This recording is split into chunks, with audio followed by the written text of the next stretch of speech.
kung love na love nyo rin ang Skintific at namamahalan kayo, mag-go na kayo sa mga refills kasi halos kalahati ang masasave ninyo. Huwag yung itatapon yung ganito nyo para hindi masayang kasi sobrang makakatipid talaga kayo. Kung pang oil control lang naman na foundation ang labanan, ilalaban ko talaga itong Blue Cushion ni Skintific kasi ang bongga talaga nito sa pang oil control kung oil control. Kaya lang, ayan, ubos na. Naubos ko na to nung nakaraan as in kinuskos ko ng kinuskos. Ayan, wala na akong tinira. And buti na lang talaga, meron silang mga pa-refill. Gumawa sila ng refill. Thank you so much, Skintific. Kasi makakatipid talaga tayo ng bonggang-bongga kapag ka may refill na ganito. Tapos may kasama na rin itong cushion kasi tingnan niya naman yung aking ang dungis na niya. Gamit na gamit kasi ng bonggang-bongga. Gumawa na kayo dito kasi parang almost half ang matitipid ninyo kapag ka nag-refill kayo. Very easy lang siyang gawin. Ewan ko kung nakita nyo kanina. Push nyo lang ng ganon. Ito. So matatanggal siya. Tapos saka nyo i-replace yung buong pang-refill. Ayan. Ilagay nyo lang ng ganyan. 'Di ba? Tada! O, 'di ba? Napalitan ng bonggang-bongga yung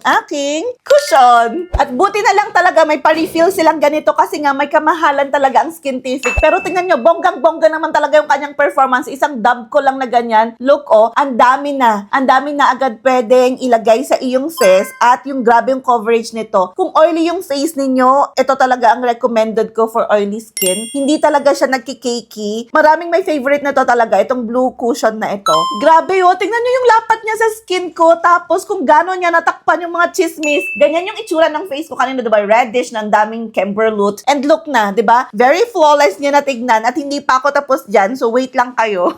Favorite ko to kasi tingnan yung ginawa niya dito sa ilong ko na part na to. Ang lalaki ng pores ko dyan, pero tingnan ninyo yung ginawa niya, diba? Para talagang flawless. Ganon.